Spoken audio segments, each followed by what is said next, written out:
नमस्कार मित्रों, इस कहानी के पहले भाग में आपने देखा था कि उत्तराखंड देहरादून के वीरेंद्र राज का चयन रेलवे स्टेशन मास्टर के लिए सहारनपुर के पास एक छोटे से शहर निरंजनपुर में हो गया था।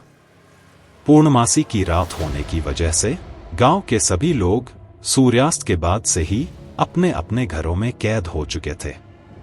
यहां तक कि स्टेशन मास्टर भी रात की छुट्टी मार गया था। पूरा गांव ही जब अंडरग्राउंड हो चुका था तो मजबूरन वीरेंद्र राज जी को रेलवे स्टेशन ही जाना पड़ा, जहां बेंच में बैठे रहने के दरमियान उनकी बातचीत एक अजनबी से हो गई थी, जो अपने घर जाने के लिए बेचैन था। पर जैसे ही रात 10 बजे जब ट्रेन स्टेशन पर पूर्ण रूप से रुक गई तो वीरेंद्र राज ने देखा कि इस अजनबी के एटीट्यूड में तेजी से बदलाव आने लगे और जिस अनजान व्यक्ति से वह अभी तक बातचीत कर रहा था, अचानक से उस व्यक्ति की भाव भंगिमा तेजी से बदलने लगी। पहले लाल होते हुए उसकी आंखें अब काली काली हो गई व उसमें से काले खून निकलने लगे। उदास होकर वह अब और जोर जोर से रोने लगा। वीरेंद्र राज ने जब उससे पूछा कि सर, आप रो क्यों रहे हो? आपको तो खुश होना चाहिए कि अब आप शीघ्र ही अब अपने घर जा सकोगे और अपने परिवार वालों से मिल सकोगे। लेकिन वह आदमी रोते और सुबकते हुए बार बार यही कह रहा था कि मैं लाख कोशिशों के बावजूद वर्षों से अपने घर ही नहीं जा पा रहा हूं। कोई मुझे तुरंत यहां से ले चलो प्लीज। वीरेंद्र राज को यह सब देखकर बड़ा ही अजीब सा लग रहा था। वीरेंद्र राज प्लेटफार्म में ट्रेन के रुकते ही तेजी से उसमें चढ़ गए और इन सभी बातों को पता करने की कोशिश करने लगे कि आखिर ये सब माजरा है क्या। ट्रेन के अंदर जाने के बाद उन्होंने देखा कि इस ट्रेन के तो सभी यात्री ही रो रहे हैं, साथ ही सभी बुरी तरह से चोटिल भी है। किसी का पैर कटा हुआ है तो किसी के दोनों हाथ, और सारे एक ही बात बार बार दोहरा रहे हैं कि प्लीज कोई तो हमें हमारे घर तक पहुंचा दो, हम वर्षों से अपने घर नहीं जा पा रहे हैं। वे सभी फूट फूट कर रो रहे थे। पूरा वातावरण इनके रुदन से गूंज रहा था। इतने सारे लोगों का एक साथ रुदन और वेदना देखकर वीरेंद्र राज बेहद घबरा व डर गए और तेजी से ट्रेन से नीचे उतरकर सीधे प्लेटफॉर्म पर आ गए, जहां आश्चर्यजनक रूप से उनके बगल में बैठा वो व्यक्ति अब बेंच से गायब हो चुका था।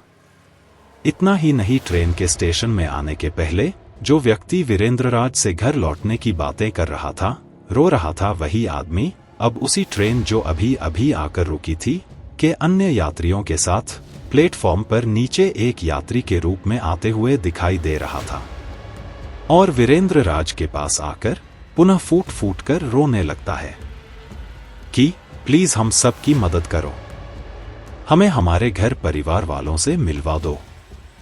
पूरा स्टेशन उनके रुदन से गूंज रहा था। निहायत ही भयाक्रांतित सा माहौल लग रहा था। वीरेंद्र राज अत्यधिक डर गए और मन ही मन ईश्वर को याद करने लगे कि भगवान, ये मैं कहां आकर फंस गया।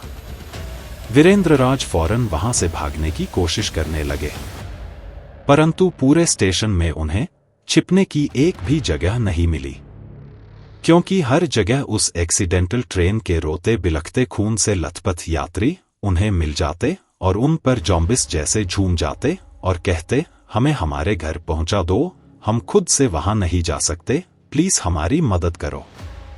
तभी अचानक से कहीं से एक छोटा सा बच्चा वहां आ जाता है और वीरेंद्र राज का हाथ पकड़कर कहता है, अंकल प्लीज मुझे भी यहां से ले चलो, मुझे अभी अपनी मम्मी के पास अपने घर जाना है। इतने दिनों से किसी ने मुझे घर नहीं छोड़ा। अचानक से उस बच्चे की आंखें रेड हो जाती है।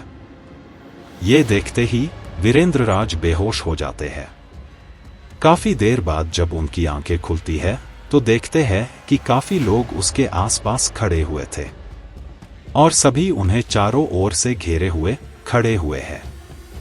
कुछ लोग उनके मुंह पर पानी भी छिड़क रहे थे। इन बातों से वीरेंद्र राज और डर गए और डर कर अपनी आंखें ही बंद कर ली। तभी भीड़ को हटाते हुए वहां पर वर्तमान स्टेशन मास्टर जीआरपी पुलिस के साथ आ जाते हैं। सबसे पहले वह वीरेंद्र राज को सहारा देते हुए रिटायरिंग रूम के बेड पर आराम से लिटा देते हैं।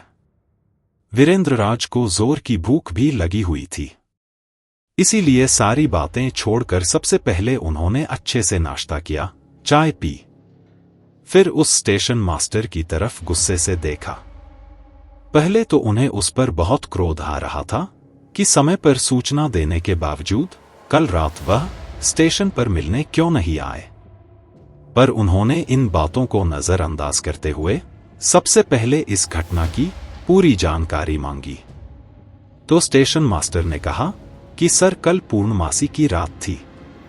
इस रात में ना ही इस गांव में कोई आता जाता है और ना ही इस स्टेशन में, इसीलिए मैं भी नहीं आया था। क्योंकि वर्षों पहले ऐसी ही एक पूर्णमासी की ही रात को ठीक 10 बजे इसी स्टेशन में खड़ी एक पैसेंजर ट्रेन को एक मालगाड़ी ने पीछे से आकर बहुत जमकर टक्कर मार दी थी। एक्सीडेंट इतना जबरदस्त था कि इस खड़ी ट्रेन के पायलट से लेकर गार्ड तक एक भी यात्री जीवित ही नहीं बचा था। उस भयंकर हादसे के बाद से हर पूर्णमासी की रात वह ट्रेन ठीक रात 10 बजे इसी प्लेटफार्म में आकर रुकती है और वे सभी मृत यात्रीगण इसी तरह रोते बिलखते घर वापसी की बात करते हैं। पूरी रात चारों ओर, यहां तक कि गांव की सड़कों पर भी खून से लथपथ आत्माएं गलियों में घरों के दरवाजों को जोर जोर से खटखटाकर रोते हुए मदद की गुहार लगाती है।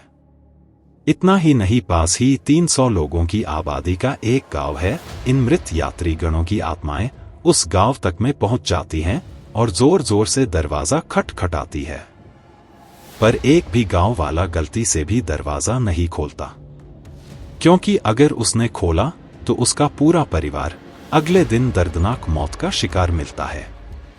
इसीलिए कल रात गांव के किसी भी घर का दरवाजा आपके लिए किसी ने नहीं खोला होगा।